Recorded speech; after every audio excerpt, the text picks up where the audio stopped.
여러분 안녕하세요. 2024 수능 해설 저는 4부를 시작하는 남궁민입니다. 자, 문학의 이제 두 번째 시간이자 마지막 시간이죠. 오늘은 이제 이번 시간에 4부는 28번에서 31번에 있는 네 문제짜리 현대 소설 세트가 있고요.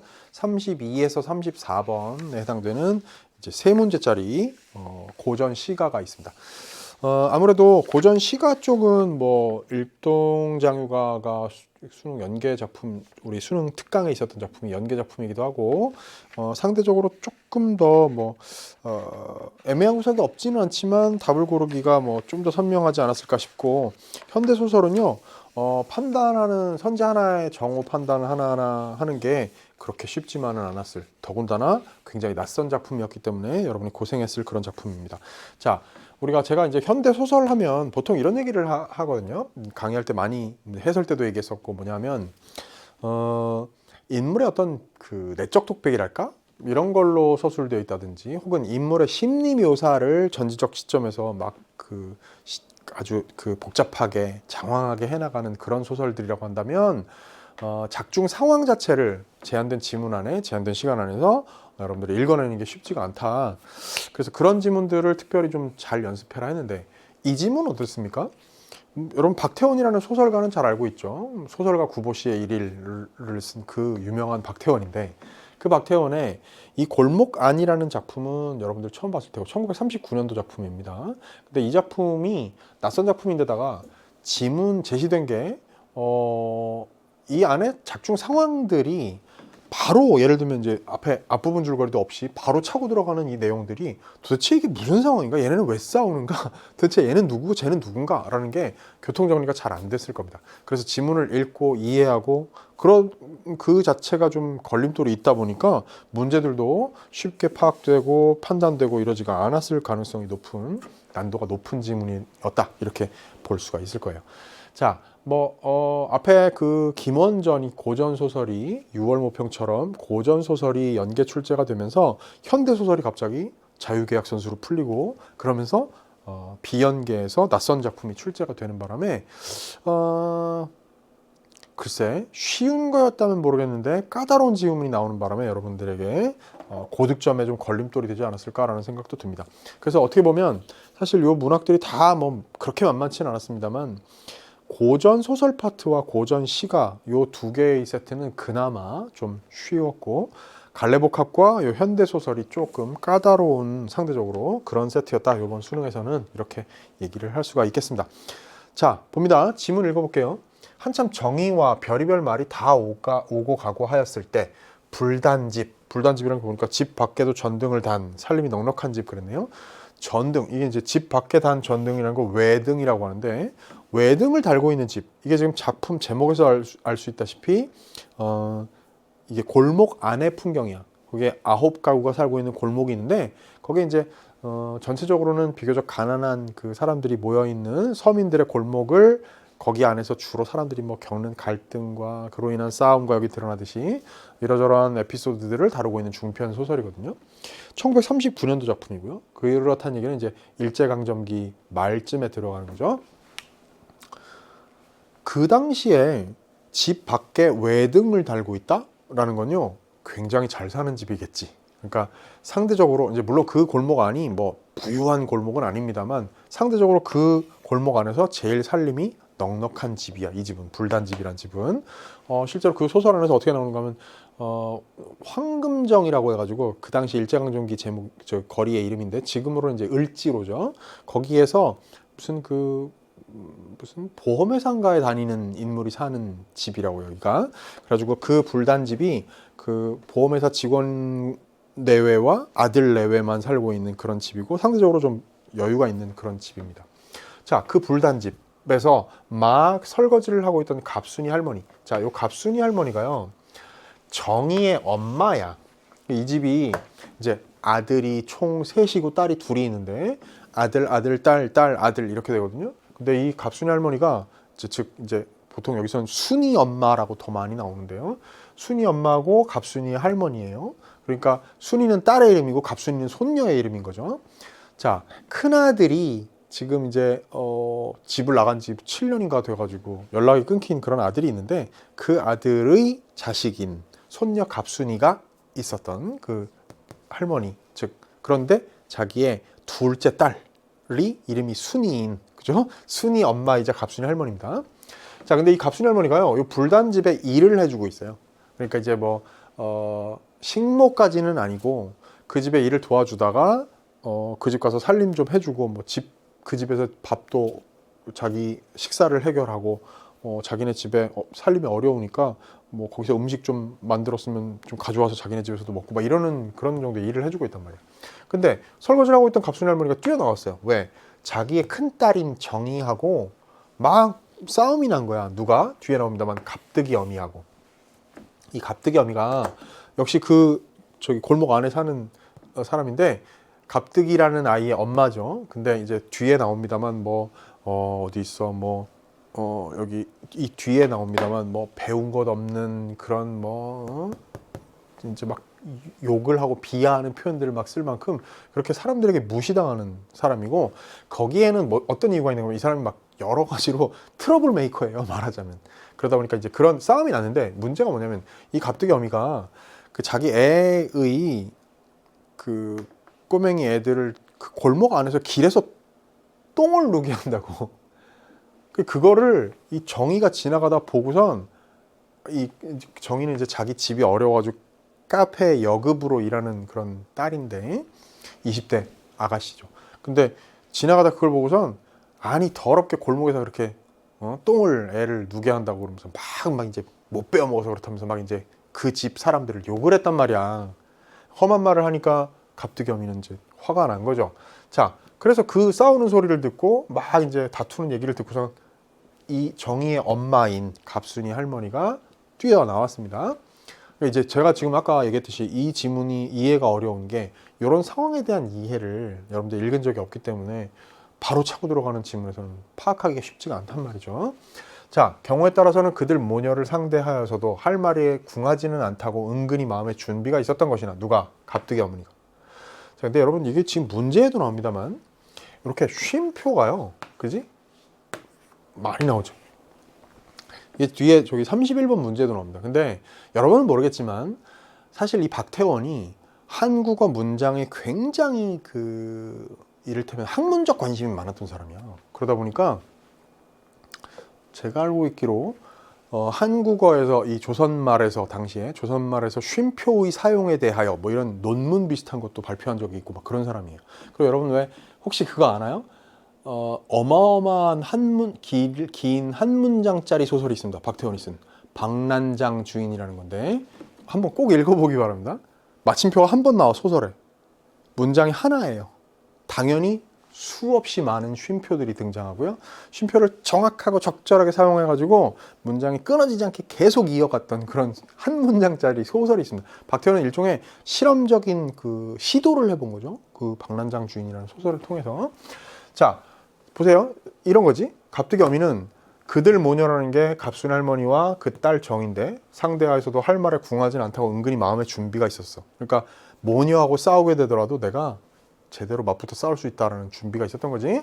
뜻밖에도 갑순 할머니는 자기 딸의 역성을 들려고는 하지 않고, 그러니까 만약에 나와서 아니 우리 딸한테 왜 그러냐고 이러면 한번 맞붙어 싸우려고 했는데 예상외로 자기 딸을 막 나무라면서, 즉 갑순 할머니가 정의를 막 나무라면서 끌고 들어가는 거야. 자, 봐요. 애초에 네가 말 실수한 게 잘못이지 남을 타네 뭘 하니, 이게 모두 모양만 숭없고 글쎄 그만하고 들어가, 네가 잘못했어, 내 잘못이야 하면서 딸을 막 혼을 내면서 들어가는 거야. 그러면 싸울 준비를 하고 내가 말할 게 없는 게 아니야, 한번 붙어보자 오늘, 날 잡았다 오늘, 이러고 있는 갑득어미는 갑자기 전의를 상실하겠네, 황당해하겠네, 그죠? 하고 도리어 딸을 나무라던 것을 갑득이 어미는 그 당장에는 귀에 솔깃하여 그래?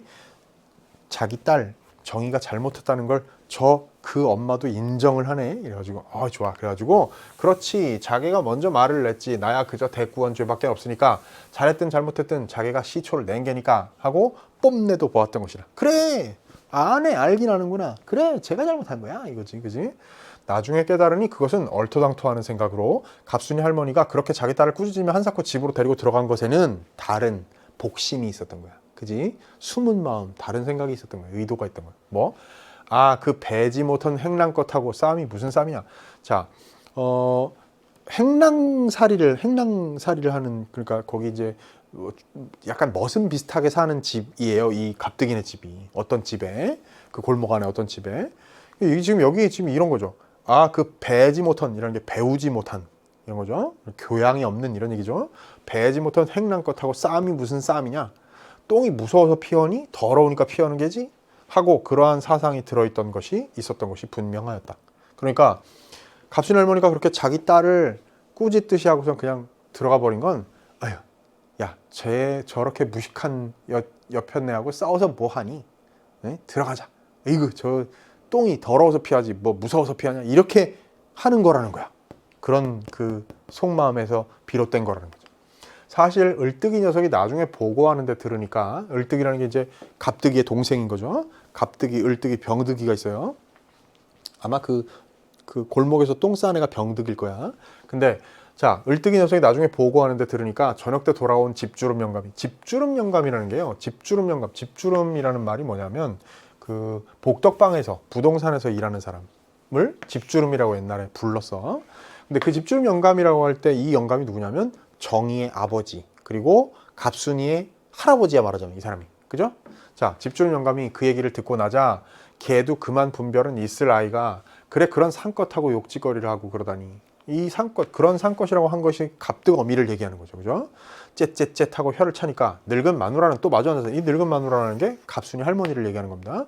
이 집주름 영감이 집이 어려워서 복덕방에 나가서 일하고 있는 갑순이 할아버지, 즉 순이의 아버지, 정의의 아버지인 거고요. 67세야. 근데 늙은 마누라는 또 마주 앉아서 그렇죠, 그렇고 말고요 하고 자기 남편이 이런 얘기를 하는데 막 맞장구를 치는 겁니다. 싸움을 하더라도 같은 양반끼리 해야지, 그런 것하고 하는 건 꼭 하늘 보고 침 뱉기지, 그 욕이 다 내게 돌아오지 소용 있나요? 하고 신났어 둘이서. 그죠? 그리고 휴 하고 한숨조차 내쉬는데 방 안에서들 그러는 소리가 대문 밖까지 그대로 들리더라 한다, 이랬습니다. 뒤에 문제도 나옵니다만, 이 얘기는 결국 뭐하고 조응하는 건가 하면 요런 거죠. 을뜨기 녀석이 보고하는 내용이야 사실 요 얘기는. 그러니까 을뜨기가 이 집주름 영감이 집에 와가지고 자기 아내랑 이런 얘기를 하면서, 말하자면 자기 엄마를, 갑뜨기 엄마, 을뜨기 엄마를 이렇게 욕하는 이야기를 제가 전에 듣고 와서 자기 엄마한테 얘기해 준 거지. 이해되셨어요, 상황? 이게 되게 복잡한 상황이야. 그러니까 이런 뭐 누군가 그런 얘기 하대요. 일제강점기의 소설은 여러분들 고등학생들에게는 사실 뭐 고전 소설과 크게 다를 바가 없다. 요즘 아이들이 느끼기엔 그러던데, 뭐 그럴 수 있죠. 이게 지금 상황 파악 자체가 그렇게 어렵다, 이런 얘기입니다. 그죠? 자, 중략 부분 줄거리가 있네요. 골목 안 9가구가 공동 변소처럼 쓰는 불단집. 아까 불단집에 이 뒷간 변소가 있어요. 그지? 화장실이 있는데 그 변소에 이제 이 뒷간을 관리를 누가 하는가 하면, 아까 얘기했지만 그 불단집에서 일해주는 이 갑순 할머니가 자물쇠 채워놓고 열쇠를 가지고 다니면서 마을 사람들이 공동 변소, 그러니까 변소가 변변하게 없는 가난한 골목이다 보니 그나마 그 골목에서 제일 잘 사는 불단집에는 변소가 있어. 그러니까 그 변소를 사람들이 공동 변소로 이용하는 거야. 사람들이 변소 문 좀 열어달라고 그러면 갑순 할머니가 자물쇠를 이렇게 열쇠로 열어주고 쓰게 하고, 그 다음에 또 잠궈놓고 이렇게 하는 거죠. 그 이제 변소 관리를 하고 있는 거야, 갑순이 할머니가. 그죠? 근데 그때 이 양서방이 갇혀요. 이 양서방이 누구냐면 갑득이 아버지야. 자, 이제 뒤에 나옵니다만, 양서방이 이 갇히게 된 데에도 이제 갑득이 그 큰아들이 그 화장실을 썼는데, 그 뒤에 이어서인가 뭐 같이 들어가서인가 해가지고 이 갑순 할머니가 양서방은 안 나왔는데 안에 있는데 모르고 그냥 채워버린 거지. 그래가지고 뭐 1시간 반인가를 거기 그 변소 안에 갇혀 있는 일이 벌어져요. 이때 변소라는 건 당연히 요즘 말하자면 재래식 화장실이니까, 요즘 쓰는 이렇게 뭐 양변기가 있고 이런 수세식 화장실이 아니거든. 그러니까 뭐 이른바 푸세식이라고 우리가 부르던 그런 옛날 재래식 화장실이니까 그 안에 갇혀 있는다는 건 굉장히 괴로운 경험일 거란 말이지. 그죠? 자, 그런 일이 벌어졌어요. 자, 이제 중략부분 줄거리고, 그는이라는 게 양서방을 얘기하는 거죠. 아무리 상고하여 보아도 도무지 나갈 도리가 없는 것에 은근히 우라가 올랐다. 화가 나는 거죠. 문이 잠겨서 나가질 못하니까. 제 집 뒷간도 아니고 남의 집 것을 그렇게 기가 나서 꼭꼭 잠그고 그럴 건 뭐 있노, 늙은이도 젠장할, 이러면서 이때 늙은이라는 건 누구를 얘기하는 거야? 갑순이 할머니를 얘기하는 거죠. 그죠? 근데 이제 갑순이 할머니가 불단집에 거신 이 화장실을, 변소를 뭘 그렇게 꼭꼭 잠가가지고 내가 이렇게 나가지도 못하게 하냐. 와, 원망하는 마음이 생기겠죠. 이제는 할 수가 없으니 소리를 한번 질러볼까 하기도 하였으나, 이러한 경우에 있어 사람들은 흔히 자기가 꼭 어떠한 수상한 인물인 듯 쉽게 스스로 느껴지는 경향이 있다. 그러니까 이제 거기서 만약에 소리를 살려주세요 막 이러기에는 뭔가 좀 자기가 뭔가 캥기는 게 생기고, 그런 심리적으로 뭐 그런 마음이 드는 경향이 있다라는 서술자의 말이야. 그래놓고 그래, 그는 생각 끝에 아, 누가 문을 잠갔어? 문 좀 여세요. 아, 누가 뭐 하고 이렇게 그럴한 말을 제법 외치지도 못하고 그저 중얼대며 한참이나 문을 잡아 흔들어 자물쇠 소리만 덜거덕거렸던 것이다. 그러니까 변변히 문 열어주세요, 갑순 할머니 저 여기 안에 있다고, 이런 걸 못한 거야. 체면도 있고 뭐 이런 거지, 그치? 그래서 지금 이게 누가 문을 잠갔나? 덜거덕 누가 알아채주기를, 그지? 자, 을뜨기한테 저희 아비가 불단집 뒷간에 갇혀 있다는 말을 듣고 어인까닭을 모르는 채 그곳까지 뛰어온 갑득이 어미는, 그럼 이제 아내가, 양서방의 아내가 찾아온 거야. 대강 사정을 알자 곧 이것은 평소에 자기에게 좋지 않은 생각을 품고 있는 갑순이 할머니가 계획적으로 한 일임에 틀림없다고 혼자 마음에 단정을 해버려요. 아까 위에 우리 중략 이전에 봤죠. 그런 갈등들이 있었던 사이고 자기를 무시한다는 것을 을뜨기의 그 보고로부터 들어서 알고 있어. 그러니까 감정이 안 좋아. 근데 자기 남편이 이렇게 뒷간에 갇히는 일이 생겼으니 저건 분명히 우리를 우습게 알고 나랑 갈등 관계에 있는 갑순이 할머니가 일부러 한 짓이다, 이러는 거죠. 아니 그래, 애아범이 미우면 어떻게는 못해서 그 더러운 뒷간 숙에다 글쎄 가둬야만 한단 말이에요. 그래, 노인이 심사를 그렇게 물어야 옳단 말이에요 하고 막 따지는 거죠.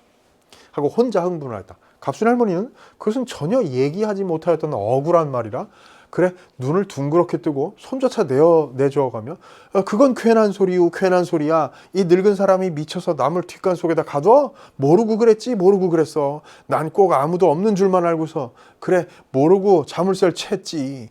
원 알고야 왜 미쳤다고 잠그겠수? 자기의 결백을 막 하소연하는 거야, 그죠? 발명을 하였으나, 발명이라는 게 뭘 발명하는 게 아니고요, 변명 얘기하는 겁니다. 변명을 하였으나 모르긴 왜 몰라요. 다 알고서 한 짓이지. 그래, 자물쇠를 채울 때 안에서 말하는 소리도 못 들었단 말이에요. 듣고도 모른 채 했지. 듣고도 그냥 잠가버린 거야. 이건 이제 추정인 거지. 근거도 없으면서. 나중에 밝혀집니다만 변변히 저 문 잠그지 마세요, 저 여기 안에 있어요 라는 얘기를 양서방이 못하는 바람에 없는 줄 알고, 진짜 모르고 사람 없는 줄 알고 잠가버린 게 맞단 말이야. 근데 이제 갑득 어미는 화가 나니까 막 분명히 이럴 거야. 우리 서로 안 좋으니까 우리한테 일부러 복수한 걸 거야. 이런 치사한 짓을 한 걸 거야. 이렇게 넘겨지는 거죠. 하고 갑득 어미는 덮어놓고 시비만 걸려는 것을 구경 나온 이웃 사람들이 아무렇기로서니 갑순이 할머니께서 아시고야 그러셨겠소. 이제 사람들이 편을 드는 거죠. 아이, 아무리 그래도 그렇지, 설마 알면서도 사람을 뒷간에다 가두었을까, 이러는 거죠. 노인이 되셔서 귀도 어두시고 그래서 모르셨지, 뭐 말을 해도 큰 소리로 얘기 안 하면 노인이니까 못 듣고 그냥 잠그신 거지, 이러는 거죠. 그죠? 하고 말들이 있었고 정작 양서방이 또 머뭇머뭇거리다가 자물쇠를 채실 때 내가 얼른 소리를 냈어도 아셨을 텐데 미처 못 그래 그리 된 거야 라고 슬쩍, 내가 적극적으로 저 여기 있어요 했어야 되는데 에이 못 그래가지고 그냥 그렇게 일이 어떻게 그렇게 됐어, 에이 내 잘못도 있어, 이런 거지. 맞죠? 하고 그러한 말을 매우 겸연쩍게 하여 갑득이 어미는 집주름집 마누라를 좀 더 공박할 것을 단념하여 버릴 수밖에 없는 동시에 그러니까 말할 새도 없이 문이 잠겨져서 그냥 갇힌 채 누구 오기만 기다린 게로군, 이러는 거죠. 그러니까 얘기를 듣고 보니 이제 새롭게 구성하게 되는 사건의 진실, 요걸 이제 갑득 어미가 남편한테 묻습니다. 그래, 얼마 동안이나 들어가 있었어? 뭐 오래야 갇혔겠수, 동안이야 잠깐이겠지만 점점점. 됐죠? 그럼 이제 별것도 아닌 이야기 근데 재미있는 어떤 에피소드 하나를 지문으로 구성한 지문이 제시가 됐어요. 그죠? 그래 놓고 이제 28번 문제가 있는데요. 윗글에 대한 설명으로 가장 적절한 것은 그랬습니다. 자, 이거 이제 일종의 내용 확인 문제라고 할 수 있겠죠. 그랬을 때 이 내용 확인 문제가 28번에도 있고 30번 문제도 있는 게 있습니다. 근데 그걸 그냥 줄거리를 진술하는 방식보다는 조금 다르게 작품을 이 내용 지문을 잘 이해했다면 요 설명들이 맞는가 틀리는가를 판단해 보라, 이런 형식의 문제를 구성을 한 거예요. 자, 봅시다. 가장 적절한 거 하나 고르랍니다. 집 안에서의 대화가 이웃에 노출되어 인물의 속내가 드러난다. 답 나왔네? 그죠? 이런 게 어디 있었을까? 저 앞에 예를 들면 어디라 디귿 바로 위에 있는 거 있잖아요. 그죠? 을뜨기 녀석이 집 밖으로 흘러나오는 갑순인의 할머니 할아버지의 대화를 들은 거지, 그지? 그런 대화가 이웃에 노출되어 인물의 속내가 드러나게 된 거야. 이때 속내가 드러난 그 인물이라는 것은 갑순 할미, 갑순 할아비가 되겠죠, 그죠? 그러니까 1번을 답으로 고르는 게 가능할 테고, 2번 서로의 말실수에 대한 비난이 인물 간 다툼의 원인임이 드러난다는데, 자, 인물 간 다툼이라는 게 물론 저 뒤쪽에 중략 이유 부분의 다툼이라는 건 변소에 갇혔던 일 때문에 그런 것이고, 그건 또 당연히 그 다툼의 원인이 서로의 말 실수에 대한 비난이 아니라는 건 당연한 거고, 앞쪽에서 지문의 첫 부분에서 막 이렇게 싸울 뻔했던 그러니까 별의별 말이 다 오고 가고 했던 것들, 그것도 서로의 말 실수에 대한 비난이라기보다는 이제 여기에 나오는 표현대로 하자면 이제 갑순이 할머니가 이 자기 딸인 정의를 막 나무라면서 네가 말을 실수한 것 때문이다, 네 말 실수한 게 싸움의 원인이다라고 얘기하고 있으니 서로의 말 실수에 대한 비난이 다툼의 원인이라고 얘기하는 건 앞부분에 있는 갈등을 얘기할 때도 맞는 진술이 아니겠습니까? 그죠? 3번, 이웃의 갈등을 곁에서 지켜보고 있는 인물들의 냉담함이 드러난다. 자, 이웃들이 갈등을 지켜보고 있는 건 지문 마지막 즈음에 나오잖아요. 그럴 때 뭐라고 합니까? 에이, 아무렴은 노인이 갑순 할머니가 사람이 안에 있는 거 알면서도 양서방을 변소에다 가뒀겠어? 그리고 노인이니까 귀가 안 들려서 잘못으로 실수로 그러신 거지? 이런 얘기를 한단 말이야. 그게 냉담함이라고 얘기할 수 없죠, 그죠? 비교적 적극적으로 개입해가지고 갑순 할머니의 상황을 옹호해주는 발언들을 하고 있는데, 그쵸? 자, 4번, 이웃을 무시하는 인물의 차별적 언행을 함께 견뎌내려는 사람들의 결연함이 드러난다. 자, 이웃을 무시하는 인물의 차별적 언행은 있죠. 그러니까 특히 이제 거기 중략 부분 줄거리 앞부분에 있는, 바로 윗부분에 있는 갑순이 할아버지 할머니가 이 갑뜨거미에 대해서 뭐라고 얘기하는 걸 보면 막 험한 말들 하면서 차별적인 언행들을 하잖아, 그지? 그런데 그것을 함께 견뎌내려는 사람들의 결연함이라는 건 전혀 맥락상 존재하지 않는 이야기라 말도 안 되는 이야기고요. 자, 곤경에 빠진 가족의 상황을 다른 가족에게 전한 것이 이웃 간 앙금을 씻는 계기가 돼. 자, 일단 다른 거 다 따지지 말고 이웃 간 앙금을 씻는 뭐가 있나요? 여기 이웃 간 앙금이 뭐가 씻기는 게 뭐가 있어요? 없죠. 그러니까 이게 그런 게 없으니까 그 계기가 뭐가 그것의 계기로 작용한다, 이런 말 자체는 그냥 틀린 말이 될 수밖에 없는 거예요. 이 질문에 그런 게 없는데, 그죠? 그러니까 그냥 답을 1번으로 고를 수밖에 없는 그런 문제입니다. 자, 29번 가겠습니다. A, B, C에 대한 설명으로 적절하지 않은 것은 그렇습니다. A 부분 보면요, 거기 보세요. 아니 그래, 애아범이 미우면 어떻게는 못해서 그 더러운 뒷간 속에다 글쎄 가둬야만 한단 말이에요. 그래, 노인이 심사를 그렇게 불어야 옳단 말이에요. 그랬어요. A에서 인물은 상대 행위가 옳지 않다고 판단하여, 맞죠? 상대 갑순 할머니의 행위가 옳지 않다고 판단하여 반복적으로 추궁하죠. 그래야 했단 말이에요. 그런단 말이에요. 그게 옳단 말이에요. 막 반복적으로 추궁해. 그래서 상대가 잘못했음을 분명히 하는 거 맞죠, 그죠? 당신의 잘못이다. 일부러 사람을 변소에 가두다니. 막 이런 힐난을 하는 거란 말이에요. 자, B는 보세요. 그건 괜한 소리요, 괜한 소리야. 이 늙은 사람이 미쳐서 남을 뒷간 속에다 가둬? 모르고 그랬지, 모르고 그랬어. 난 꼭 아무도 없는 줄만 알고서 그래, 모르고 자물쇠를 취했지. 알고야 왜 미쳤다고 잠그겠수? 이랬어요. 인물은, 갑순 할머니는 상대의 주장이 사실과 다르다. 그죠? 상대라는 건 갑뜨거미의 주장이 사실과 다르다며 모르고 그랬다는 말을 반복했죠. 모르고 그랬지, 모르고 그래서가 막 나오잖아, 그죠? 자신의 억울함을 알리는 말 맞죠? 당연히 맞는 겁니다. 아주 쉽지. C로 갈게요.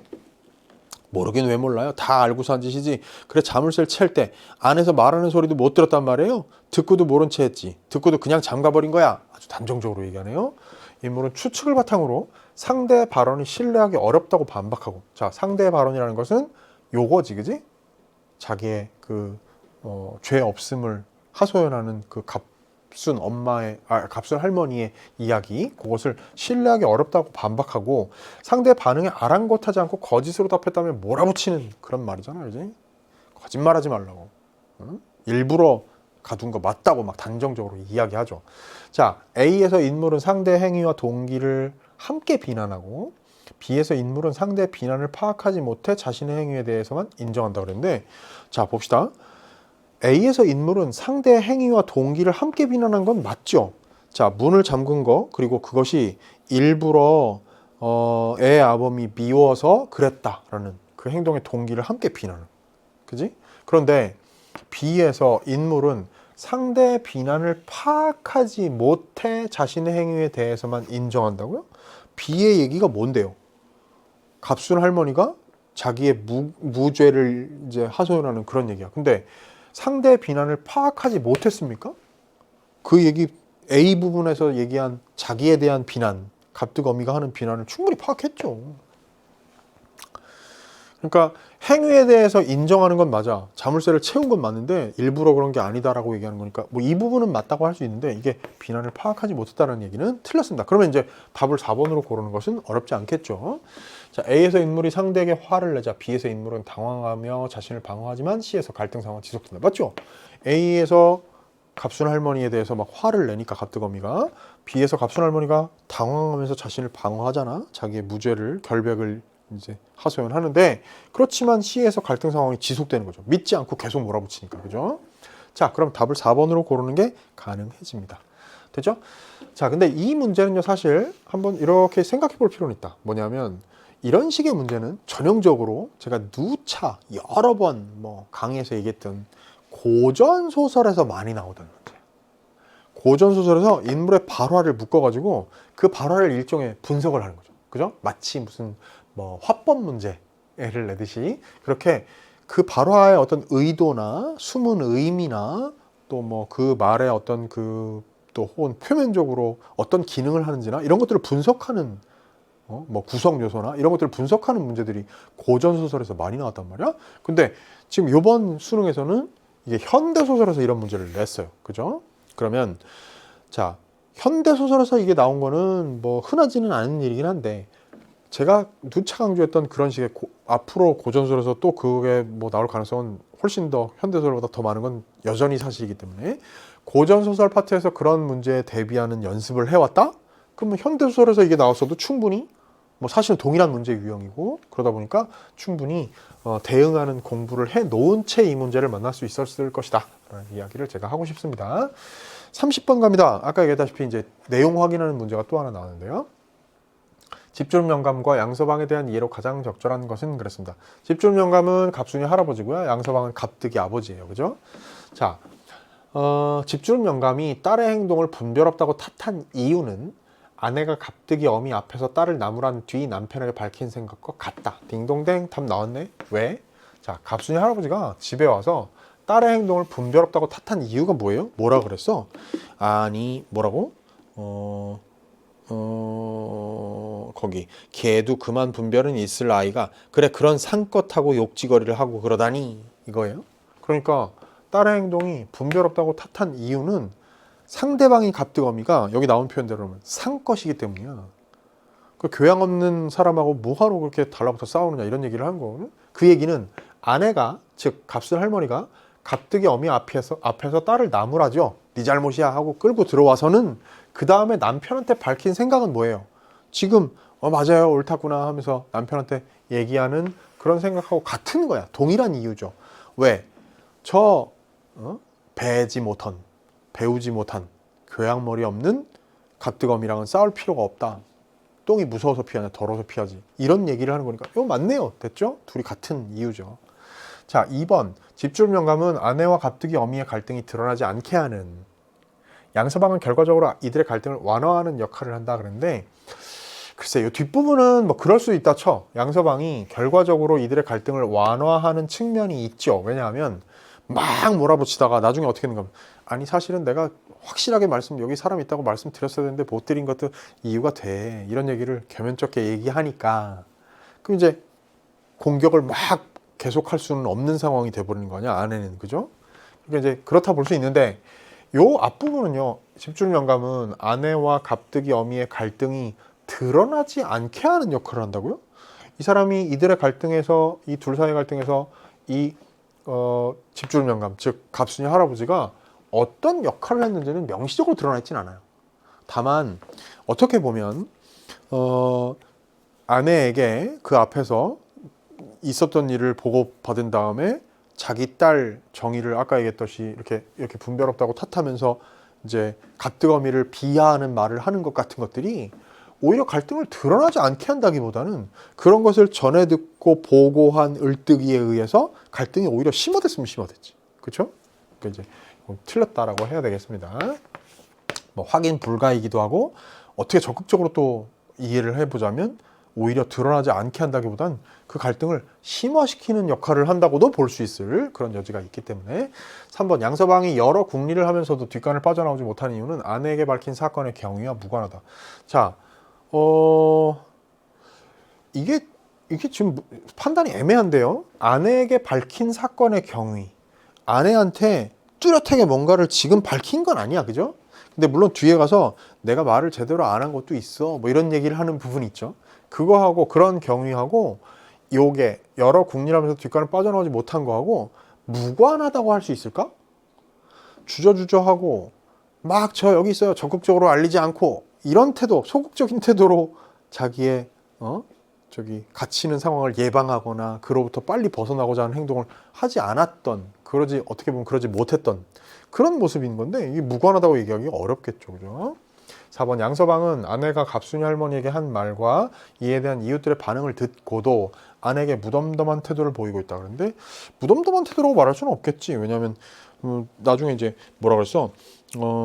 자물쇠를 채실 때 내가 얼른 소리를 냈어도 아셨을 텐데 미처 못 그려서 그리 된 거야 하고 그런 말을 매우 겸연쩍게 하잖아요. 그러니까 아내에게 무덤덤한 태도를 보였다는 것을 가장 적절한 답이 되게 고를 수는 아무래도 없겠네요. 그죠? 5번 양서방이 자신의 상황을 갑순이 할머니에게 알리지 못했다고 말한 것, 방금 읽었던 그 부분이요. 누가 뒷간문을 잠갔는지에 대한 의문이 풀려서 화가 누그러졌기 때문에. 무슨 얘기예요? 뒷간문을 잠갔는지 누가? 그걸 뭐 의문이 어디 무슨 의문이 있어? 누가 잠갔는지 다 알고 있지. 그 열쇠 관리를 갑순이 할머니가 한다는 거는 잠그는 걸 변소 안에서 자기는 보고 있었을 텐데. 그리고 온 그 골목 안 사람들이 다 아는 얘기인데 그거는 무슨 의문이야. 말도 안 되죠. 그죠? 자, 그러니 가장 적절한 걸 골라보라 하면 30번 문제의 답은 1번이 된다는 것은 쉽게 알 수가 아마 있었을 것입니다. 자, 31번 어려운 문제가 기다리고 있습니다. 제가 이런 얘기를 한 적이 있어요.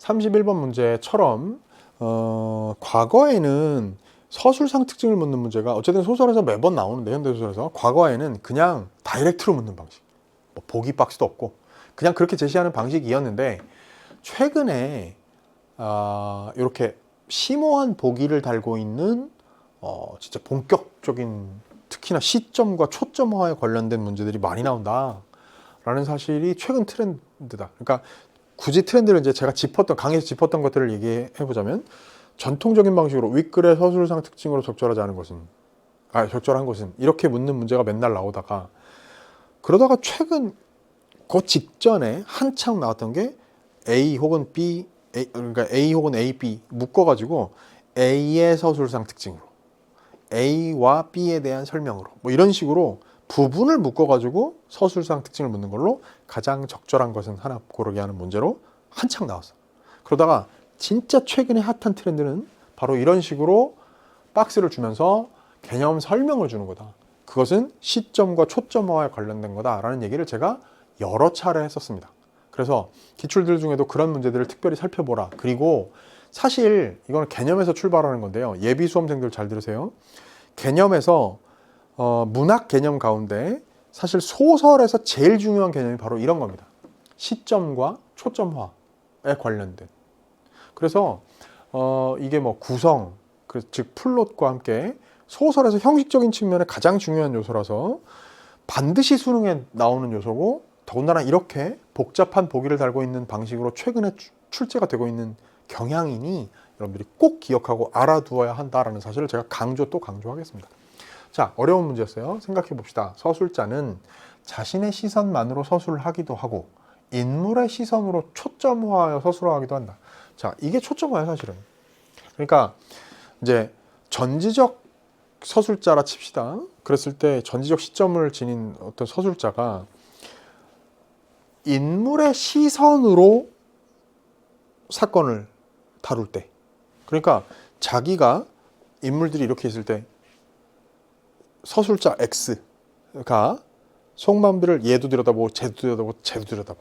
그래가지고 쟤네들의 속생각을 다 서술을 다 해가면서 이 상황을 그냥 진짜 신과 같은 관점에서 얘기하는 거. 그게 전지적 시점 아니에요, 그죠? 그런데 어떤 대목은 초점화가 이루어지는 대목이 있단 말이지. 그게 뭐냐면, 자, A, B, C라는 세 사람이 뭐 갑을 병 세 명 있는데 갑의 눈으로 볼 때 을과 병의 언행에 대해서 막 얘기하는 거야. 그러면서 갑이 무슨 생각을 하는지를 얘기한다고. 을과 병의 심리에 대해서는 얘기하지 않고 갑의 눈에 비친 상황을 묘사하는 그런 서술 대목이 있을 수 있단 말이죠. 그때 갑을 뭐라고 부른다고? 초점화자라고 부르고, 그런 서술을 초점화라고 부르는 거야. 이해되셨죠? 그럼 봐요. 자, 서술자는 자신의 시선만으로 서술하기도 하고, 너무나 당연한 일반적인 경우고, 인물의 시선으로 초점화하여 서술하기도 한다. 됐죠? 이해됐죠? 그런 게 막 있죠. 그런데 이 작품, 여기 박태원의 골목 안에서는 두 서술 방식이 겹쳐 나타나는 경우가 있다. 뭐 번갈아도 아니고 겹쳐 있는 경우가 있다는 거야. 이때 서술자는 인물과 거리를 둠으로써 그들의 말이나 생각, 감정 등에 대한 태도를 드러낸다 그랬습니다. 자, 그렇게 자기의 시선으로 서술한 것과 인물의 시선으로 초점화한 것을 겹쳐서 드러낼 때, 여기서 겹친다는 건 뒤에 선지에 나옵니다만 이렇게도 해석할 수 있고 저렇게도 해석할 수 있는 것. 즉, 이거는 인물의 시선으로 초점화한 서술로 볼 수도 있고 서술자가 자기의 시선으로 서술한 걸 수도 있는, 두 가지가 다 해석이 가능한, 그렇게 겹쳐 나타나는 경우가 있을 때, 그런 경우에 서술자는 인물과 거리를 두는 거라고. 이 보기의 설명에 의하면. 이해됐죠? 그렇다면 예를 들어 아까 얘기했던 대로 갑의 초점 허자를 갑으로 삼은 어떤 대목으로 해석할 수 있는 대목. 자, 그럴 때 보세요. 전형적인 초점화로 갑을 초점화해서 갑의 눈으로 얘기를 하고 있다면 서술자가 갑에게 거리를 뒀다는 얘기는 성립이 안 되죠. 오히려 나머지 을이나 병에 비해서는 갑을 거리를 더 가깝게 여기는 거지. 그의 눈을 통해서 서술하고 있으니까. 눈을 통해서 그의, 엄밀히 얘기하면 그의 눈을 통해서 서술하는 게 아니라 그의 눈을 통해서 보이는 대로 서술하니까. 맞죠? 서술은 자기가 하지만. 그런데 여기서 얘기했다시피 그런 초점화된 초점화자의 시선, 인지, 서술자 자신의 것인지 명확하게 구분되지 않는, 겹쳐서 나타나는 경우가 있다면 그거는 뭘 하기 위한 거라고 보기에서 준 거야? 인물과 거리를 둔 거라는 거야. 그래서 그들의 말이나 생각, 감정 등에 대한 태도를 드러낸다라고 해석을 준 거예요. 됐죠? 이게 지금 한 덩어리가 됐고요. 또 하나, 이 밖에도 쉼표의 연이은 사용이라는 게 있는데, 그죠? 쉼표가 연달아 많이 나오잖아? 제가 아까 박난장 주인 얘기하면서 했었습니다. 쉼표 사용에 얼마나 관심이 많았던 작가였는지도. 이 박태원이 활동했던 요 시기는 뭐 박태원, 이태준 이런 작가들 있잖아요. 뭐 현진건이 막 이런, 이 시대의 이 작가들은요, 이제 말하자면 근대의 한국어, 현대어로서의 한국어를 대단히 뭐랄까 학문적인 관점에서도 깊이 고민했던 진짜 작가인 거예요. 작가라는 사람은 우리 말과 글을 다루고 생명력을 유지하는 그런 역할을 하는 사람 아니겠어요? 자, 이 쉼표를 사용하는 것도 아주 깊은 고민 끝에 효과적으로 쉼표를 이용해서 문장을 정확하게 서술하고 풍부하게 어떤 효과를 두기 위한 노력을 박태원은 했던 거거든. 근데 쉼표 연인 사용은 시간의 지연, 쉼표가 있으면 당연히 쉬어 읽게 되니까, 읽을 때를 생각해봐. 뭐 속으로 읽어도 마찬가지인데 뭐 낭독을 하게 되면 더 그렇고, 시간의 지연이 발생할 수밖에 없고요. 그 다음에 인물의 상황 등을 드러낸다. 됐죠? 이러한 서술 기법은 이제 좀 크게 얘기한 건데요. 자, 이러한 서술 기법은 문맥 속에서 글의 의미를 다양하게 보충한다 해가지고 요런 것, 요런 것, 이 두 가지를 얘기하고 이런 서술 기법이라고 이 두 가지를 언급한 거란 말이에요. 보기가. 됐죠? 그럼 봅니다. 여기에 지금 이제 말줄임표 이후 쉼표를 연이어 사용한 것. 이게 지금 요 쉼표의 연이은 사용이 선지 1과 4와 5에 해당되는 거죠. 맞죠? 그런데 2와 3이 여기에 해당돼요. 자, 2하고 3이 여기, 1하고 4하고 5가 여기 쉼표 연인 사용입니다. 그죠? 자, 1번. 기억. 애초에 네가 잘못 말 실수한 게 잘못이지 남을 타네 뭘 하니 이게 모두 모양만 숭없고 온 글쎄 그만 하고 들어가 네가 잘못했어 내 잘못이야 이랬어요. 자, 말줄임표 이후라고 했으니까 숭없고 뒤에 있는 쉼표 온 쉼표 글쎄 쉼표 그지? 그 쉼표 연달아 사용하는 거 연이어 사용한 것은 인물이 자신의 생각을 감추거나 다른 할 말을 떠올리면서 시간의 지연이 있음을 드러냅니다. 자, 시간의 지연은 있지요. 그러니까 거기 이제 말을 이렇게 툭툭 끊으면서 쉼표 말하자면 문장을 쓸 때라면 쉼표를 찍는 것 같은 발화를 한단 말이야. 말할 때 그렇게 하잖아. 그러는 경우들 있잖아, 우리. 숭없고 온 글쎄 그만하고 들어가 이렇게 포우즈가 있단 말이야. 그지? 휴지가. 근데 그러면 시간의 지연이 있는 거죠. 근데 여기에서 우리가 1번 선지가 맞다고 판단할 수 있는 이유는 뭐냐면 자, 생각을 감추는 말이지 사실 맥락상 앞에서도 이제 우리가 알게 됐습니다만 지금 딸을 나누라는 말이 네 잘못이다 라는 말이 사실은 뭐예요? 실제로는 그냥 그 자리를 피하기 위한 거지 진짜 정의가 잘못했다고 생각하지는 않는 거거든.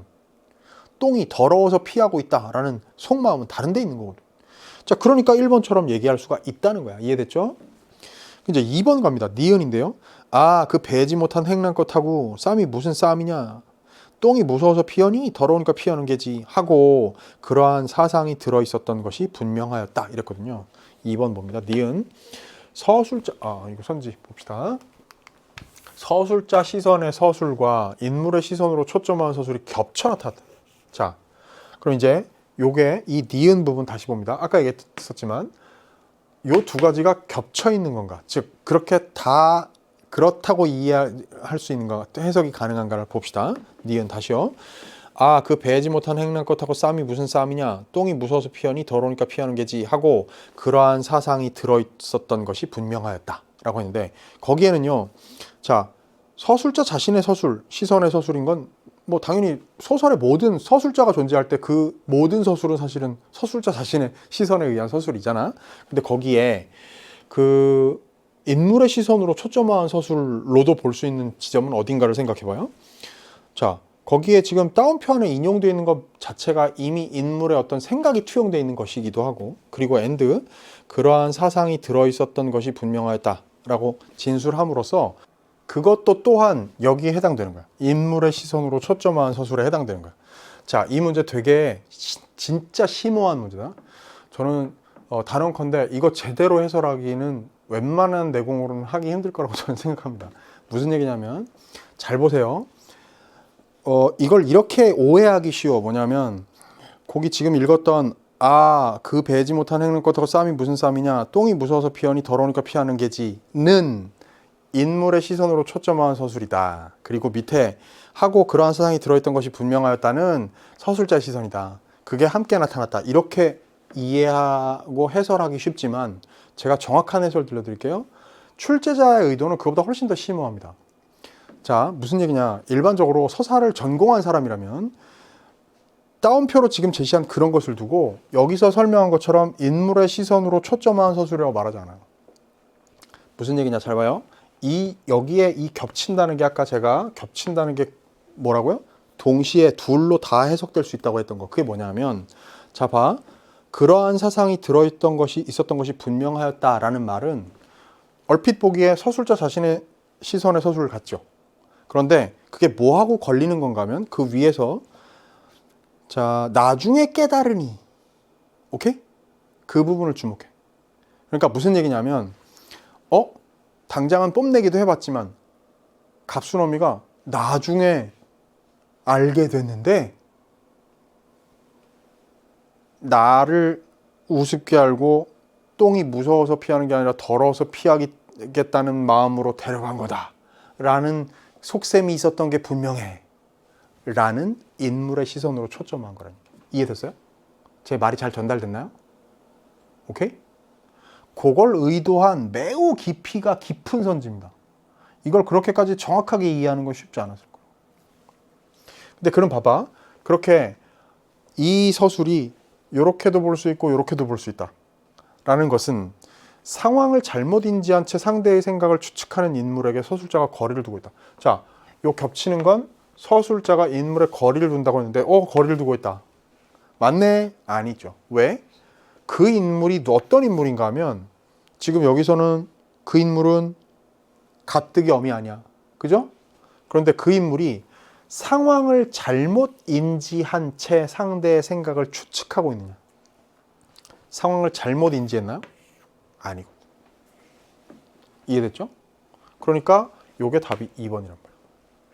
그러니까 이 지금 상황을 잘못 인지하지 않았다는 것은 진짜 속셈이 어떻다는 것을 깨닫고 알게 됐으니까 상황을 잘못 인지했다고 얘기하면 안 된다는 거죠. 그죠? 됐죠? 되게 어려운 문제입니다, 이거. 심도 깊은 문제예요. 우연히 맞았다고 좋아하지 말고요. 특히 예비 수험생들이라면 이 정도 깊이를 가진 문제는 진짜 평가원이 아니면 내기 힘든 문제입니다. 근데 이런 문제를 여러분들이 정확하게 판단하고 해결할 수 있는 능력을 길러야 된다 생각하세요. 3번 디귿. 디귿이 어디 있는가 하면 자, 그리고 휴하고 한숨조차 내쉬는데 방 안에서들 그러는 소리가 대문 밖까지 그대로 들리더라 한다. 보세요. 이거의 주체가 인물일 수도 있고 서술자일 수도 있게 서술했어요. 이것도 역시 여기에 해당되는 거죠. 즉 이때 자, 서술자인 서술인 거는 당연히 그렇게 아까 얘기했다시피 일반적으로 그렇게 해석 가능한 거고, 여기서 인물일 수도 있다. 뭐뭐라 한다의 주체가 인물일 수도 있다. 이 인물은 누구야? 을뜨기를 얘기하는 거야. 이해됐죠? 그렇게 해설이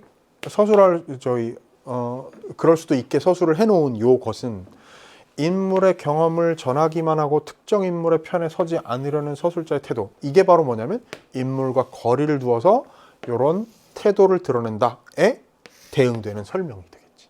그러면 3번은 맞는 얘기죠? 그러니까 을뜨기를 통해서 전해 듣게 된 알려지게 된 상황에 대해서 객관적으로 전달하기만 하려고 할 뿐 어떤 특정한 인물의 편에 서지 않으려는 서술자의 태도가 이런 식의 드러나 있다라는 아주 섬세하고 심오한 선지 진술이란 말이야. 자, 4번 갑니다. 리을인데요. 어디 있어?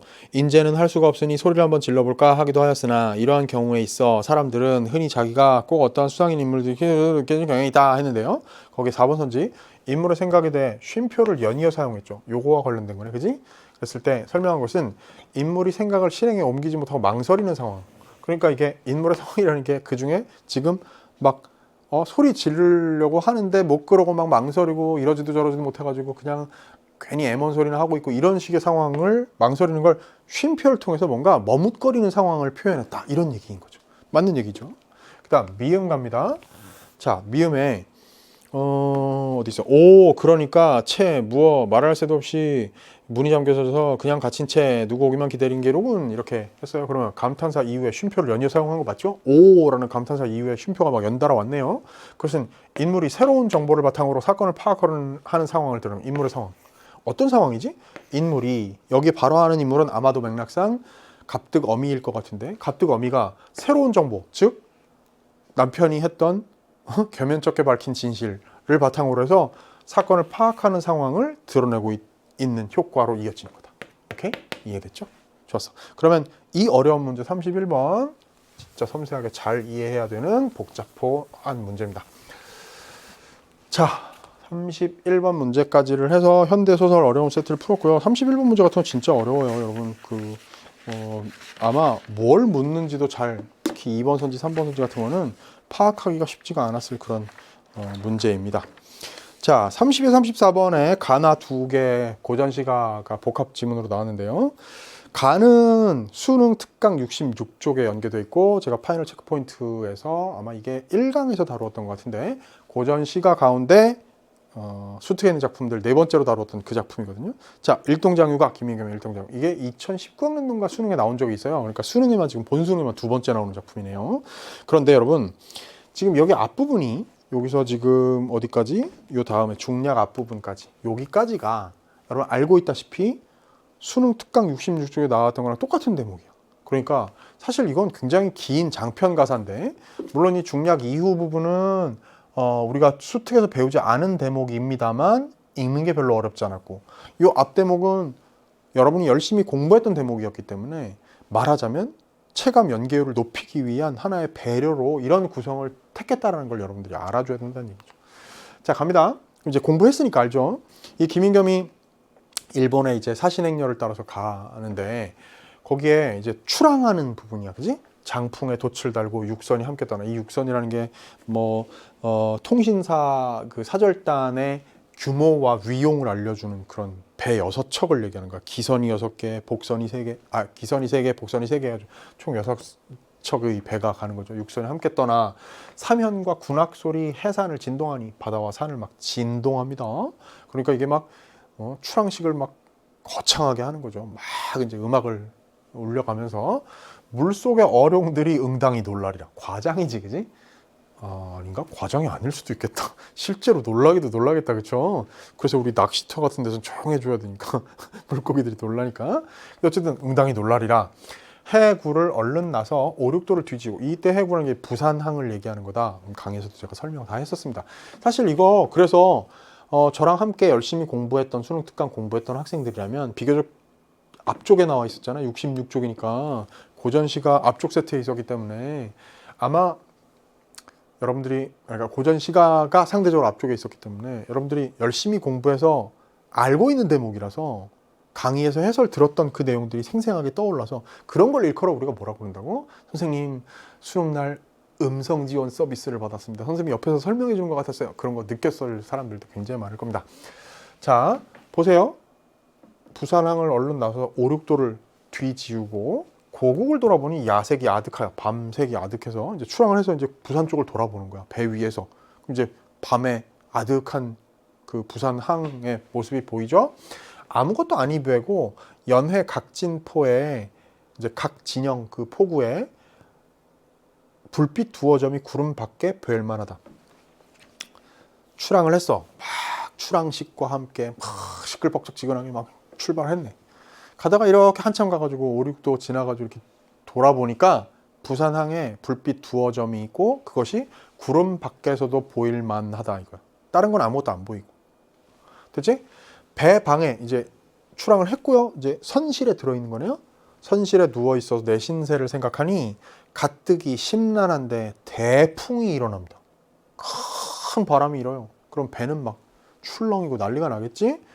자, 안 그래도 지금 먼 길 떠나려니까 한번 이렇게 통신사절단 따라가면 뭐 몇 달이 걸릴 텐데, 그지? 몇 달, 뭐 길면 뭐 몇 년도 걸릴 수 있고. 그런데 그렇게 심란한데 일종의 객수를 느끼는 거 아니겠어? 근데 가는데 대풍이 일어나서 태산 같은 성난 물결 천지에 자욱하니. 이해됐죠? 풍랑을 만난 거야. 크나큰 만곡주가 나뭇잎 불리이듯. 자, 만곡주라는 건 그때 뭐라고 제가 설명했었죠? 만섬을 실을 수 있을 만큼 큰 규모의 배예요. 그러니까 엄청 큰 배인데 나뭇잎이 불리듯이 한다는 거야. 그러니까 어떻다는 거야? 바람이 그만큼 세다는 거죠. 엄청 큰 배인데 그게 막 출렁출렁 막 난리가 난다는 거죠. 하늘에 올랐다가 지함에 내려지니. 지함이라는 게 이제 푹 꺼진 데를 얘기하는 거거든. 땅에서의 푹 꺼진 데. 그러니까 배가 막 이 파도가 너무 거세니까 이 엄청 큰 배임에도 불구하고 나뭇잎처럼 확 올라갔다 푹 떨어지고 막 이러는 거야. 그지? 배 멀미 엄청났겠다. 그지? 근데 12발 쌍도 때는 차처럼 굽어있고 그런데 차라는 건 곁가지를 얘기합니다. 나무의 그 곁에 있는 가지처럼 굽어있고 52폭 초석 돛은 멍석으로 만든 그 돛은 반달처럼 배불렀네. 돛이 바람이 너무 강하니까 이렇게 반달처럼 불러있는 그런 상황. 역동적인 표현이 막 등장했잖아. 됐지? 여기까지는 우리가 다 공부를 했단 말이야. 수능 특강에서. 맞죠? 그래놓고 중략 이후 부분 봅니다. 날이 마침 극열하고 석양이 비치어서 끓는 땅에 엎드려서 말씀을 여쭈오니 속에서 불이 나고 관대에 땀이 배어 물 흐르듯 하는지라. 상황 이해됐지? 자, 사신으로 갔다 오면요 임금님 앞에서 보고를 해야 돼. 엎드려서 뜨거운데 하필 여름날 더운 날이었네. 막 옷 제대로 갖춰 입고 뭐 시원하게 옷 뭐 러닝 셔츠 바람으로 임금님을 뵐 수 있겠습니까? 안 되죠. 그러니까 관복 다 차려입고 말이지. 끓는 땅 날이 이렇게 벌펄 끓는데 끓는 땅에 엎드려서 땀이 막 줄줄 흐르고 난리가 나는 거야. 근데 그걸 모르는 듯 하는데 나라께서 보시고서, 나라께서 누구야? 임금님이지. 나라님, 그지? 임금께서 보시고서 너희 더위 어려우니 먼저 나가 쉬라 이거죠. 오, 이 신하들을 위해주는 그 마음이 있다, 그지? 임금이 먼저 나가 쉬라 하시니 곡배하고 사퇴하니 천운이 만극하다. 공손하게 몸 숙여서 인사드리고 물러나온 거예요. 그러니까 은혜가 얼마나 고맙냐 말이야, 그지? 이 신하를 생각해주는 임금님의 마음이 감사하다 이거죠. 더위를 장이 먹어 막힐 듯하는지라 사신들도 못 기다려 하처로 돌아오니 누이도 반겨하고 딸은 기뻐 우는지라. 하처라는 게요, 사처라는 말로도 쓰는데 사사롭게 거처하는 공간 이런 뜻입니다. 그러니까 이제 뭐 짐작하건대 이 사람은 지금 공주가 고향일 텐데 공주로 내려가기 전에 뭐 옛날 그 사대부들은 뭐 관직에 있을 때 뭐 서울에도 한양에도 뭐 집이 또 거처하는 데가 자그맣게 뭐 어떻게 마련되어 있고 이런 경우들도 있으니까 그렇게 하처로 돌아오니 누이도 반겨하고 딸은 기뻐 울어요. 얼마나 오랜만에 이 저기 오라비와 아버지를 만난 거겠어. 그러니까 막 반가워하는 그 가족들의 모습이 보이죠. 그래서 누이랑 딸만이 아니고 일가 친척들이 나와서 막 위문하네. 여들에 겨우 쉬어 공주로 내려갑니다. 이제 그러면 하처에서 여들에 쉬고 그 다음에 공주로 이제 내려가네요. 아마 본가가 있는 곳이겠죠. 처자식들 나를 보고 죽었더니 고쳐본 듯 기쁘기 극한지라 어리석은 듯 앉았구나. 그랬어요. 이 상황이 이제 문제도 나옵니다만 어떻게 해석해야 될까? 생각해봐. 자, 위의 반응을 참고해 보자고. 누이가 반겨하고 심지어 딸은 기뻐 울어요. 그런데 왔더니 처자식들이 나를 보고 죽었더니 고쳐본 듯, 그러니까 죽었던 사람이 살아온 것처럼 바라보는 거야. 연락도 뭐 그때 무슨 핸드폰이 있어가지고 어디야? 일본이야? 뭐 이렇게 됐겠나요? 안 되지. 그러니까 그냥 소식도 끊어졌던 그 몇 달 만에 보게 된 이 가장을 보게 되니 죽었던 일을 고쳐보는 듯 다시 보는 듯 하단 말이에요. 그래서 기쁘기가 극한이에요. 극에 달했어요. 기쁘기가 극한지라. 그래서 어리석은 듯 앉았거나가 무슨 얘기겠어. 왜 우리 이런 거 있죠. 너무 기쁘고 너무 놀라우면 그냥 갑자기 벙해지는 거 있잖아. 멍해지는 거 있지. 뭐 이렇게 너무 기쁘면 리액션도 안 나오는 거 있잖아. 그런 상황을 얘기하는 걸 거예요.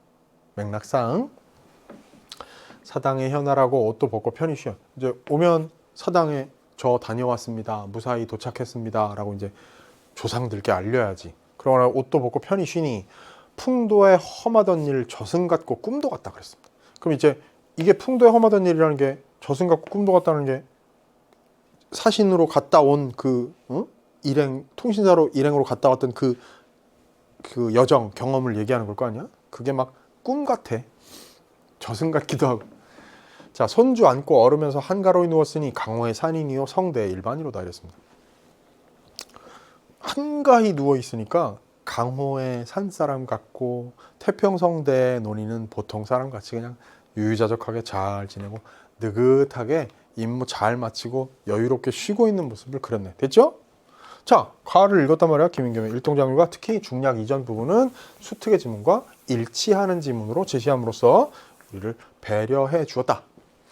자, 나는요 연시존에 딱 보니까 제1수, 제6수 그리고 제9수 유박이라는 사람의 화암구곡이라는 9수짜리 연시조인데요. 이건 비연계 작품인 거죠. 유박이라는 사람이 영정조 때 화훼로 유명했던 사람이에요. 그래서 실제로 이 사람이요, 이 백화암이라는 이름의 화원도 자기가 경영을 했다 그래요. 그러니까 이제 화훼 전문가, 꽃 기르고 나무 기르고 이런 걸 좋아하고 잘하던 사람이야. 그래가지고 이 화암 수록인가 하는 그 책을 지어서 말하자면 원예의 서적을 낸 거지. 그게 굉장히 권위 있는 서적으로 인정받기도 했던 그런 전문가입니다. 유박이라는 사람이. 근데 이제 이 작품 화암구곡은요, 9수의 그 시들이 제1수부터 제9수까지가 대체로 자연 안에서 유유자적한 삶을 살고 있는 그런 삶의 태도가 드러나는 그런 대목이에요. 자, 근데 봅시다. 꼬아 자란 층성류요 틀어지은 고사매라 삼봉괴석에 달린 솔이 늙었으니 아마도 화한 풍경이 너뿐인가 하노라 이랬습니다. 이런 생각을 해보게 되네요. 이거를 어떻게 단일하게 해석하기는 어려울 것 같아. 한번 이런 거 해봅시다. 요게 각주가 있으니까 층성류라는 게 석류나무로 만든 분재잖아. 분재 알죠? 분재 이렇게 화분에다가 나무 같은 거를 미니 사이즈로 이렇게 기른단 말이야. 자, 틀어지은 고사매. 그러면 이렇게 꼬이게 자라게 만든 석류나무 분재, 그 다음 또 틀어서 지어놓은 매화를 고목에 접붙인 분재. 그럼 이제 그렇게 화분에다 그런 나무 같은 거를 기르는 그런 분재, 뭐 꽤 사이즈가 큰 분재도 있긴 있습니다만, 자, 그런 거를 언급했어. 아까 얘기했다시피 이 사람은 지금 유박이라는 사람은 화훼 전문가예요. 그러니까 이거 이렇게 봐. 요런 층성류, 요런 고사매처럼 분재에 관한 얘기를 한 다음 삼봉괴석에 달린 솔이 늙었으니 아마도 화한 풍경이 너뿐인가 하노라를 이 전체를 일단 아까 얘기했다시피 뭐 분재니 이런 걸로 해가지고 그 자기가 원예의 결과물로 아름답게 가꾼 어떤 정원이거나 뭔가의 풍경이거나 이런 것들을 묘사한 걸로 볼 수 있어. 1차 생각해볼까? 그렇겠죠? 그럼 이때 솔이라는 것도요, 삼봉괴석에 달린 솔도 사실은 뭐 분재 중에 그런 것들이 있거든. 막 마치 무슨 진짜 돌산 같은 거 삼봉괴석을 만들어 놓고, 근데 이제 미니 사이즈야. 거기에 소나무 작은 사이즈가 거기에 삼봉괴석의 바위에 막 달려 있는 것 같은 그런 분재들도 있을 수 있거든. 그런 분재에 관한 얘기들, 분재 1, 2, 3에 관한 얘기일 수 있죠. 그래서 화한 풍경이라는 게 자기가 운영하던 아까 얘기했던 백화암이라는 그런 이 농원, 그곳에 말하자면 정원의 풍경으로 언급한 것일 수 있어. 아니면 이럴 수도 있을걸요? 저는 상상을 해보니까 이렇게도 할 것 같은데, 다른 수에는 지금 원예에 관한 얘기가 딱히 나오지는 않거든요. 그럼 이럴 수 있죠. 여기 이 근처, 이 인근이 화암이라 치고 여기 인근의 풍경이 너무 멋있어. 근데 그때 언급하는 이 대상들이 지금 석류나무, 또 뭐 매화, 또 소나무 이런 것들이죠. 근데 특히 이렇게 석류나무나 또 매화나 이런 것들은 멀리에 있는 풍경이라고 쳐봐. 그럼 그걸 분재인 것처럼 표현한 건지도 몰라. 자기가 워낙 그쪽의 전문가라 관심사도 그쪽일 테고. 그러니까 아름다운 풍경을 마치 어우 저건 층성류 같고 어우 저건 고사매 같네. 아우 삼봉괴석에 솔도 있는데 이거 화한 풍경 너무 멋지다. 이런 얘기일 수도 있단 말이야. 어쨌든 정확한 해석은 뭐 누구도 단정적으로 얘기할 수는 없겠죠. 그러나 이제 그런 식의 또 뭐 다른 다양한 가능성도 있을 수 있어요. 예를 들면 뭐 이거는 분재인데 이거는 실제 풍경일 수도 있고, 그죠? 그래서 여기서 너뿐이다가 솔만 가리키는 표현일 수도 있죠. 그러니까 보잘것없는 분재들과 달리 저기 있는 솔 너는 진짜 진풍경이다 이런 것일 수도 있고, 정확하게는 뭔지 모르겠습니다. 이건 뭐 사실 제한된 그 텍스트 안에서 여러 가지 해석이 가능한 어떤 형식이라고 봐야 될 거예요. 자, 제6수가 어쨌든 근데 기본적인 정서는 뭔가 이 화한 풍경에 대한 예찬적인 느낌이 있다는 것은 여러분도 잘 받아들여졌을 거예요. 제6수가 볼까요? 막대짚고 나와 거니니 양류풍 불어온다. 양류풍이라는 게 이 양류가 뭐냐면 버드나무 얘기하는 거거든. 그러면 그 버드나무에 이렇게 스쳐 지나온 바람이니까 그건 봄바람을 얘기하는 거예요. 봄의 계절감이 여기 있죠. 그죠? 막대짚고 나와 거니니 버드나무를 스쳐온 바람이 불어온다. 긴 파람 짧은 노래 뜻대로 소이라니. 휘파람을 길게 불고 짧게 노래도 부르고 그러면서 뜻대로 소이랍니다. 유유자적하게 그냥 노는 거야. 그지? 어디서 초동과 목수는 웃고 가리키냐니 그랬습니다. 여기서 초동과 목수, 초동이라는 건요, 목수, 초동은요, 나무하는 꼬마애를 초동이라고 하는 거야. 땔감 구하는 나무하는 아이. 목수라고 할 건 이 목수는 이 목자는 이 나무로 뭐 건물 짓는 목수가 아니고요. 이 목자는 가축 기르는 거 얘기하는 거 아닙니까? 이 숫자는 늙은이 숫자예요. 그러니까 이 목수라는 것은 소치는 늙은이를 얘기하는 거예요. 그럼 봐요. 어디서 땔감 구하러 다니는 나무하는 꼬마 아이와 소치는 늙은이는 웃고 가리키나니 이랬어요. 이것도 해석이 명확하지 않습니다. 뭐 이를테면 그냥 되게 평화로운 해석을 생각해 보자면 이럴 수 있죠. 여기서 웃고 가리킨다라는 것을 그냥 요 사람들이 내가 이렇게 유유자적하게 자연 안에서 거닐고 있는데 어르신 안녕하세요 그리고 뭐 이렇게 반갑게 인사하는 모습으로 해석할 수 있을지도 몰라. 근데 이게 원문이요 지점하니 이렇게 돼 있어. 손가락으로 가리킨다, 찍는다 이런 얘기거든.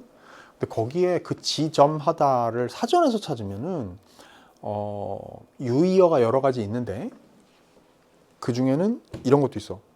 손가락질하다 도 있어요. 제가 지금 무슨 얘기를 하는가 하면 사뭇 느낌이 다른 해석의 가능성을 제가 언급해 보는 겁니다. 뭐냐면 나는 이렇게 자연에서 유유자적하게 살아. 근데 어디서 초동, 목수 이런 이들이 아이고 이렇게 쯧쯧쯧 이런단 말이죠. 나를 비운단 말이에요.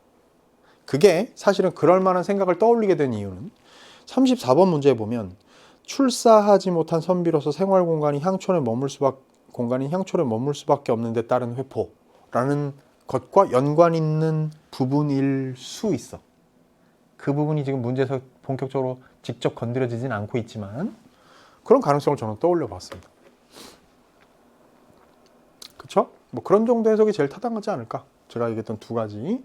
특히 저는 사실 심정적으로는 두 번째 해석이 맞을 것 같은 느낌도 있어요. 뒤에 또 그런 해석 여기에도요.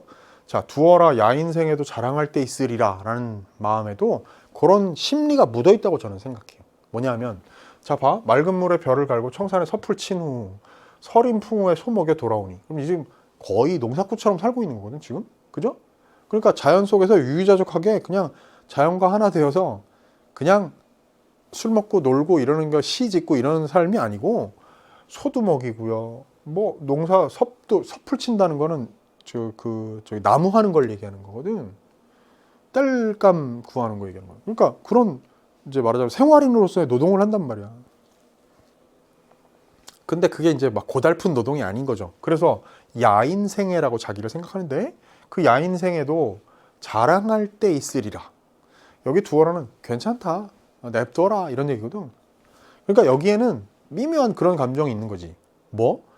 내가 지금 이렇게 보잘것없이 살고 있는 것처럼 그냥 나 배운 선비인데 무지랭이 농사꾼처럼 살고 있지만 나 이런 야인생에도 자랑할 때 있을 거야. 그리고 앞에 그런 맥락에서 초동 목수들이 나를 이렇게 손가락질하고 에이 저기 저 양반 간다. 에이, 출사하지 못하고 여기 처박혀가지고 농사나 짓고 사는 사람. 이런 맥락일 수 있다는 거죠. 확정할 수는 없어요. 그러나 이제 저는 그런 이제 그 상상과 해석을 한번 해본 겁니다. 자, 됐죠? 이해됐습니다. 그럼 이제 문제를 풀어봅시다. 가와 나, 이 둘의 표현상 특징 봅니다. 가는 참고사만 알아두세요. 가 단독, 나 단독 막 이렇게 있지? 가 단독, 나 단독, 가와 나 이렇게 있지? 그럼 이때 가 컷만 나로 써.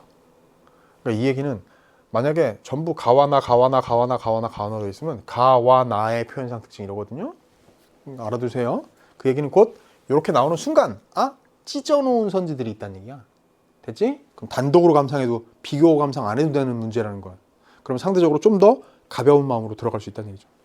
자, 가는 과거를 회상하는 표현을 통해 현재 상황에 대한 아쉬움들은 자, 과거를 회상하는 표현이라는 걸 찾으려면 찾을 수도 있겠지. 예를 들면 뭐 시의 마지막 줄 같은 거 볼까? 풍도에 험하던 일 저승 같고 꿈도 같다 이런 거 같은 건 그렇게 볼 수 있는데 근데 거기에 현재 상황에 대한 아쉬움이라고 볼 만한 대목은 아니니까 1번은 땡 가장 적절한 거 하나 골라야 되는데 2번 가는 사물의 형태가 변화한 모습을 묘사하여 외부 환경에 영향력을 부각하고 있다. 말 되게 어렵겠는데 이게 답이겠네. 왜? 사물의 형태가 변화한 모습을 묘사한 부분이 어디 있는가 하면 예를 들어 중약 바로 위 볼까?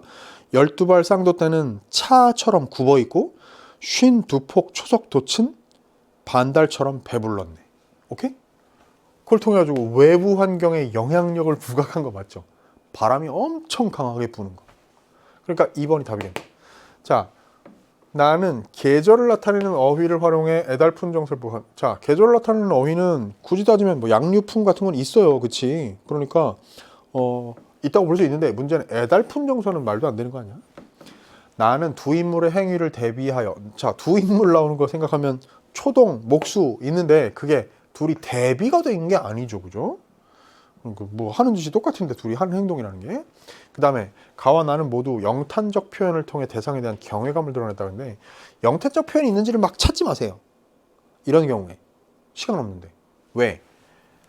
모두여야 돼? 그럼 둘 중에 하나만 어긋나도 이건 답이 될 수 없고, 또 하나 이걸 찾을 필요 없이 경외감이라는 걸 생각해봐. 경외감이라는 게 뭐예요?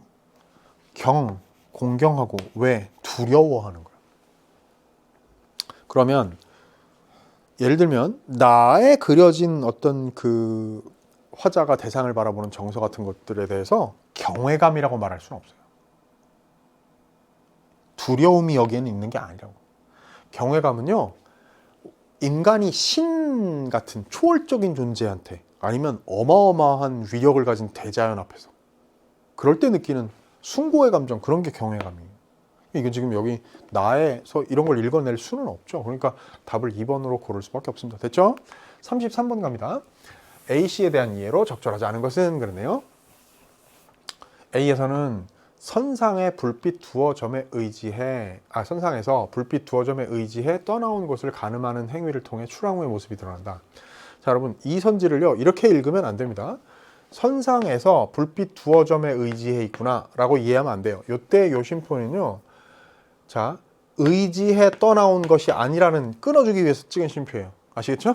그러니까 이 상황은 뭐냐면 선상에서 불빛 두어 점에 의지해서 떠나온 곳을 가늠하는 거야. 그러니까 떠나온 곳이라는 게 이제 그 해구, 부산인데, 그것을 저렇게, 저기 불빛 두어 점 있는 거 보니까 저기가 해구구나, 부산항이구나, 내가 떠나온 곳이구나. 그러면서 그걸 통해 출항 후의 모습을 드러내는 거야. 그때 화자는 어디에 있어? 선상에 있어. 그래서 이거는 1번은 맞는 의미를 드러내기 위해서 구성한 선지란 말이야. 됐죠? 2번 B에서는 신하들 고충을 헤아리는 임금의 배려, 감격한 마음. 아까 나왔죠? 너무 더워하니까 야, 니네 가서 빨리 들어가 쉬어. 괜찮아, 알았어. 보고 나중에 해. 자, C에서는 갑작스러운 상황에 감정을 표현하지 못하고 무심하게 대응하는. 이게 틀렸죠. 답이 3번.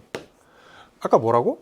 갑작스러운 상황에 감정을 표현하지 못한다는 건 틀린 말은 아닌데, 아까 뭐라고? 기쁨이 극에 달해가지고 어쩌질 못하고 그냥 어리석은 듯 앉아있는 거. 감정 표현, 리액션 고장난 거. 그거 얘기하는 거지 무심하게 대응한다라고 얘기하면 안 됩니다. 그죠? 답을 3번으로 골라야 되고요. A에서는 폭을 돌아보지만 보고 싶은 것이 보이지 않는 상황. 왜? 거기에 뭐라고 했어? 아무것도 아니 되고 이랬거든. 그냥 불빛 두어 점밖에 안 보이는 거죠. 자, 그리고 B에서는 격식을 갖추기 위해 뜨거운 땅에 엎드려 있는 이를 힘겨워하는 상황. 그런데 그 고충을 헤아리는 임금의 배려 때문에 감격했던 그런 대목. 맞죠, 이거? A에서는 예기치 않게 맞닥뜨린 여정상의 위험. 뭐예요? 엄청난 풍랑. 그 다음에 C에서는 과거에 위험했던 경험에 대한 소회. 뭐예요? 맨 끝에 풍도에 험하던 일, 저승 같고 꿈도 같다. 그죠? 맞네요. 그러면 답을 3번이라고 고를 수가 있겠네. 자, 오늘의 마지막 문제 34번 갑니다. 보기를 참고하여 가나를 감상한 내용으로 적절하지 않은 것은 그랬네요. 조선 후기 시가에서는 경험과 외물에 대한 관심이 확대되었다. 경험과 외물에 대한 관심이 조선 후기 시가에서 확대될 때, 자, 일동장유관은 사행을 다녀온 경험을, 자, 여기 경험이 있네요. 그죠? 생생하게 표현하며 그에 대한 정서를 솔직하게 드러냈다. 화엄구공은 포착된 자연의 양상에 따라, 이 자연이라는 게 외물인 거야. 그죠?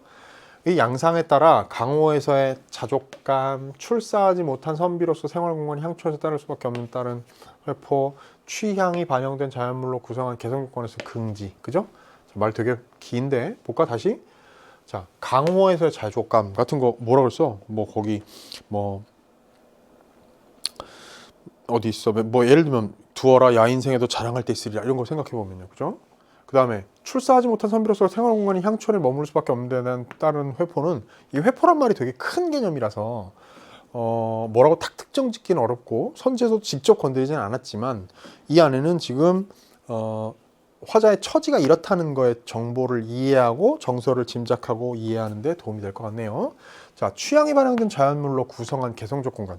그건 이제 예를 들면 제1수 같은 부분들을요, 그렇게 해석을 할 수 있는 부분이 있는 거지. 말하자면 취향이 반영된 자연물로 구성한 개성적인 공간이라는 게 거기에 화한 풍경을 구성하고 있는 분재 같은 것들로 해석한다면 그런 게 가능하겠죠. 그죠? 자, 어쨌든 이걸 가지고 적절하지 않은 거 고르랍니다. 가는 배가 나뭇잎처럼 파도에 휩쓸리고 하늘로 올랐다 떨어지는 것 같다고 하여 대풍을 겪은 체험을 생동감 있게 드러낸다. 그죠? 이게 굉장히 역동적으로 생동감 있게 드러나고 있고, 대풍을 겪은 체험이라는 게 이렇게 배가 나뭇잎처럼 느껴질 만큼 아까 우리 감상했던 그대로고요. 2번 나는 화엄의 풍경이라 인정할 만한 것이 너뿐이라고 하여 자신이 기른 화훼로 조성한 공간에 대한 자긍심을 드러낸다.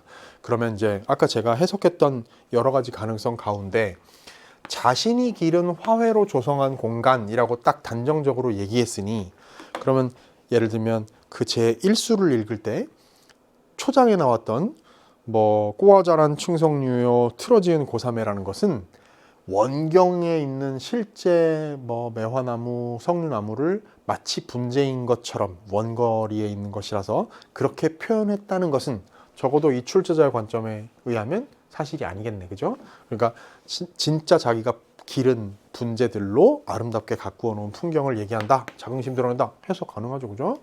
자, 3번 가는 육선에 탄 사신단이 만물이 격동할 만한 군악을 들으며 떠나는데 주목해 경험에 대한 관심을, 나는 꼬이고 틀어진 모양으로 가꾼 식물에 주목해, 분재죠. 그죠?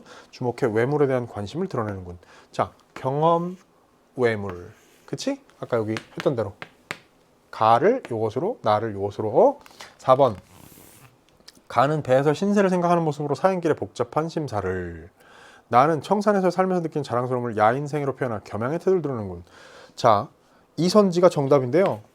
답을 못 찾은 사람도 있을 겁니다. 왜? 그 사람은 요 말의 의미를 몰랐어. 그쵸? 나머지 다 맞아 이거.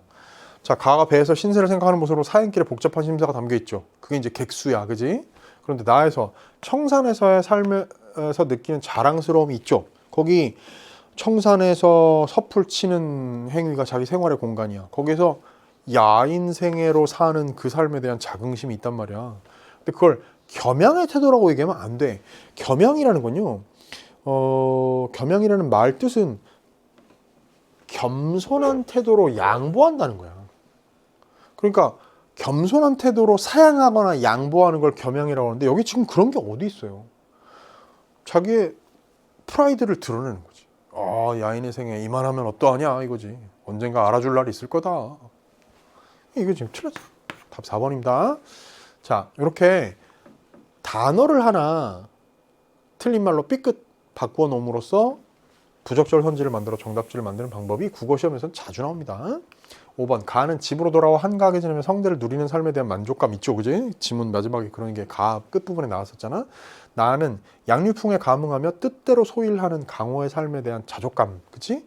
이게 지금 여기에 이거 아니야. 그지? 그러니까 딩동댕 맞다 이거죠. 따라서 답을 4번으로 고를 수가 있겠다. 됐죠?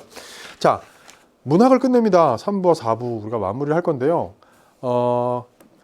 어려웠던 수능, 어려웠던 까다로웠던 문학 시험이었던 만큼 뭐 수험생은 글쎄 뭐 끝난 시험이니까 다시 들여다볼 일이 없을지 몰라도 예비 수험생들은 이 문제들을 철저하게 잘 들여다보고 제가 이 해설 강의 3부, 4부에서 설명했던 것들을 또 이해하려고 노력하고 또 노력하고 또 노력하면서 열심히 잘 평가원의 최근 문학 출제 경향들을 살펴보는 그런 철저한 공부가 반드시 필요하겠습니다. 자, 화법과 작문 선택한 학생들은 아직 끝나지 않았죠. 언매 학생들은 이만 안녕하고요. 자, 화작 학생들 5부에서 마지막 마무리해서 오늘 수능에 대한 철저한 해설을 마무리 짓도록 하겠습니다. 문학 3부, 4부 고생 많았습니다. 안녕.